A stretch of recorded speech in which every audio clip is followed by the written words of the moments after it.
So, syempre, kailangan muna nating tanggalin yung mga hindi natin kailangang parts sa ampalaya.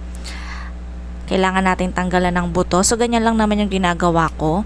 Tsaka yung mga dulo-dulo, tinatanggal ko. So, sa pagtatanggal naman ng buto, para mabilis para sa akin, gumagamit ako ng kutsara.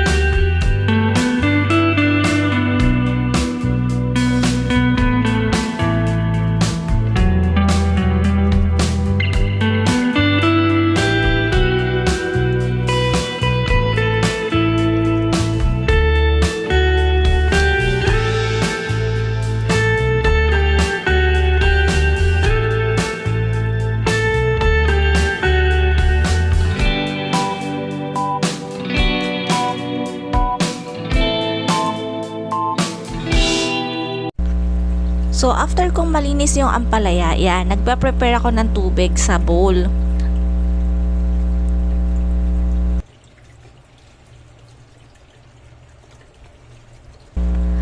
Tapos, ang ginagawa ko dyan, maglalagay ako ng asin.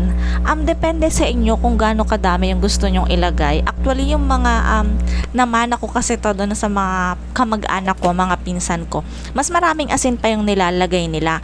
Ako parang naglagay lang ako dyan ng 1 tablespoon ng asin. Hindi naman puno kasi yung gamit ko na teaspoon. Tapos, ayan, kailangan natin nagayatin ng maliliit yung ampalaya. Ako kasi mas prefer ko yung sa kamay lang ako naggagayat. Kasi parang mas kumakapal kapag gumagamit pa ako ng sangkalan pag naggagayat ako ng ampalaya. Mas okay, or mas natutunan ko rin kasi sa kanila na yan, kamay-kamay lang yung ginagamit. Syempre ingat na lang tayo sa paggamit ng kutsilyo. Pero ganyan lang yung ginagawa ko para mas manipis. Tapos dun siya nakalagay dun sa tubig na may asin.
So, ayun, gagayatin lang naman hanggang matapos yung ating ampalaya.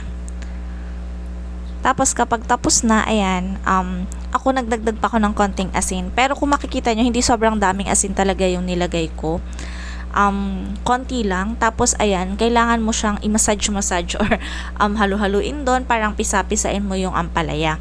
Yung mga kamag-anak ko, mga pinsan ko, binababad pa talaga nila yan overnight. Pero ako kasi pwede na yung mga 3 hours. So, ito na yung ating ampalaya after mga 2 to 3 hours. So, gantuhin lang natin. Ayan, medyo nag-green na siya. Tapos, babanlawan lang natin siya. Basan lang natin ng tubig. Sinalin lang natin dito sa strainer. So, yan. Banlawan lang natin. Tapos, pwede na natin siyang lutuin. Hindi na siya ganun kapait, guys. So, ganyan lang yung ginagawa ko para mabawasan yung pait ng ampalaya.